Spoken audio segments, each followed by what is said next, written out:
जय गजानन.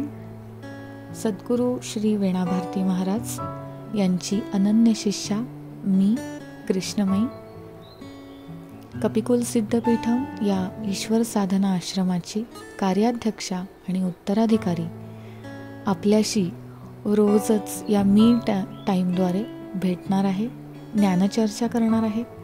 गुरुदेवांनी लिहिलेलं हे जे पुस्तक आहे, बुडण्यापूर्वी तारणारा दारी. तर हे पुस्तक जे आहे बुडण्यापूर्वी, ते साधारण देव दिवाळी असते नोव्हेंबर महिन्यात, तर 2011 साली, जवळजवळ 11 वर्षापूर्वी हे पुस्तक प्रकाशित झालं. इतकं प्रचंड प्रसिद्ध झालं हे पुस्तक महाराष्ट्रभर, महाराष्ट्राच्या बाहेर, की आता ह्याच्या अनंत हजारो आवृत्ती निघाल्या. कारण यामध्ये छोटे छोटे लेख सद्गुरूंनी लिहिलेले आहेत. सहज सोप्या भाषेत आपल्याला कसं अध्यात्म कळेल याची योजना यामध्ये सद्गुरूंनी केलेली आहे. वीणा भारती महाराज यांचं हे स्वयंसिद्ध ज्ञान आहे, जे परमेश्वराकडनं त्यांना प्राप्त झालेलं आहे. आणि हे सगळे संदेश त्यांनी छान स्वरूपात या पुस्तकात दिलेले आहेत. याची एक मजा पण आहे. आपण सांगतो हे पुस्तक देताना की आपल्याला जेव्हा काही अडचण येईल, प्रश्न पडेल, नक्की काय करावं, निर्णय घ्यावा कळणार नाही, तेव्हा डोळे मिटायचे आणि या बुडण्यापूर्वी पुस्तकाचं एक पान काढायचं. त्यातनं आपल्याला आलेल्या पानातनं वाचल्यावर निश्चितच कळेल की काय चुकतंय आणि काय निर्णय घ्यायला हवा आहे. नक्कीच हा प्रयोग तुम्ही करून बघा. असं हे 11 वर्षापूर्वी गुरूंनी लिहिलेलं पुस्तक आपण वाचतो आहोत. आज दुसऱ्या पानावर गुरुदेवांनी छोटंसं काव्य लिहिलं आहे, ते मी वाचते आहे. कोणतीही नदी आपल्याला बुडवीत नाही, कोणतीही नदी आपल्याला बुडवीत नाही, बुडवतो तो आपलाच बेसावधपणा. मग दोष कोणाला का द्यायचा? तो स्वतःचे स्वतःच स्वीकारण्या एवढे, नि दोष जाणून तो काढून टाकण्या एवढे बळ आलेच पाहिजे आपल्यात.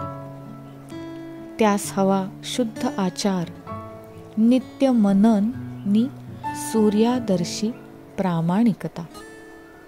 एवढे जमले की आपणही तरलो, झालोच भवपार. मग कितीही खवळो समुद्र नि कितीही लोटो पूर, आपण तर नाहीच नाही बुडणार, पण बुडणाऱ्यासही तारणारे होणार. हवाय शिक्का, मोरतब सूद यावर. तर अहो, हे सूर्यप्रकाशापेक्षाही सत्य की आपण सर्वच परमेश्वराचे, आपण सर्वच परमेश्वराचे, आपण अंशच त्या सर्वोत्तमाचे, आपण अंशच त्या सर्वोत्तमाचे. सरस्वती देखील वंदन करेल असं संतांचं, सद्गुरूंचं, आपल्या गुरुदेवांचं लेखन आहे. यामध्ये गुरुदेव आपल्याला आपल्या बेसावध असण्याविषयी सूचित करता आहेत की आपण कुठल्याच क्षणाला सावध नसतो. आपण काय करतोय, काय वागतोय, काय बोलतोय, मनामध्ये काय चिंतन करतोय, काय पाहतोय, कुठे आहोत, या कशाच विषयी आपण सावध नसतो. आपल्या हातून गोष्टी घडून जातात, चुका घडून जातात, वाईट कर्म, निंदा कोणाची केली जाते, मत्सर केला जातो. आपण सतत माघारी ह्याच्या त्याच्याविषयी बोलण्यात अक्षरशः आयुष्याचा अमूल्य वेळ वाया घालवत असतो आणि वाईट कर्म देखील वाढवून घेत असतो. म्हणून हा आपला बेसावधपणा आहे. आणि मग आपण दुसऱ्याला दोष का बरं देतो? आपल्या या बेसावधपणामुळे, लक्ष नसल्यामुळेच आपण बुडलो आहोत, बुडतो आहोत.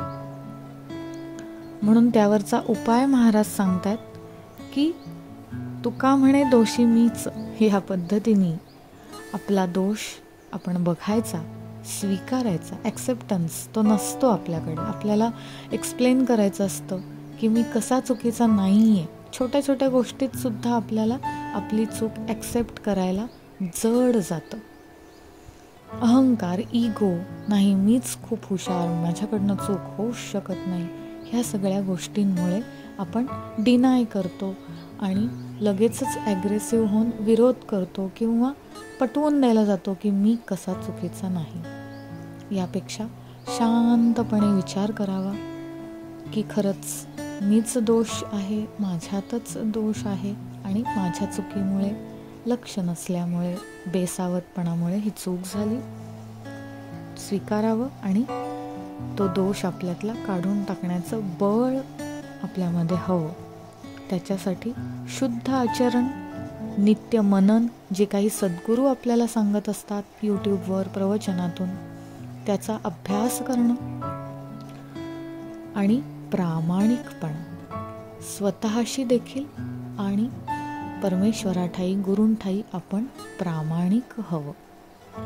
आपल्याला माहीत असतं, आतमधनं मन आपल्याला सांगत असतं की आपण खोटं बोलतोय आपल्या स्वार्थासाठी, तर हे योग्य नाही. आपण नित्य प्रामाणिक असायला हवं. प्रामाणिक आणि सत्य असल्याचंच फळ मिळतं, आशीर्वाद मिळतो. खोटेपणाने वागणं, खोटं बोलणं ह्याला कधीच परमेश्वर सहाय्य करत नाही. त्यामुळे शुद्ध आचरण, नित्य मनन आणि प्रामाणिकपणा, बस एवढ्या 3च गोष्टी जमल्या की आपण या भवसागरातून पार होणार आहोत. मग कितीही संघर्ष, संकट आली तरी आपण बुडणार नाही. हा महत्त्वाचा संदेश सद्गुरू देत आहेत. कारण सद्गुरू सांगतायत की आपण त्या परमेश्वराचेच अंश आहोत, हे आपण विसरलो. मग परमेश्वराचे अंश हे त्याच्यासारखेच शुद्ध, सत्य असायला हवेत. तर आपण नक्कीच अधिकाधिक शुद्ध होण्याचा, प्रामाणिक होण्याचा अभ्यास करण्याचा प्रयत्न करूया. म्हणजे आपण या भवसागरामध्ये, मोहसागरामध्ये बुडणार नाही, तर स्वतः तरून इतरांनाही तरण्यासाठी आपण त्यांना नक्की गुरुचरणी आणि कपिकुलमध्ये घेऊन याल अशी मी आशा करते. आणि आपला आजच्या दिवसाकरता निरोप घेते. आपल्याला कविता नक्कीच आवडली असेल. आपण गुरुदेवांचेही नक्कीच धन्यवाद मानायला हवेत की त्यांच्या या सुंदर लेखनामुळे आपल्याला एक नवी दृष्टी जगाकडे पाहण्याची मिळती आहे, नवी जाग मिळती आहे आपल्याला. सो गुरूंना देखील वंदन करूया आपण आणि आजच्या दिवशी इथेच थांबूया. सर्वांनी काळजी घ्या. जय गजानन.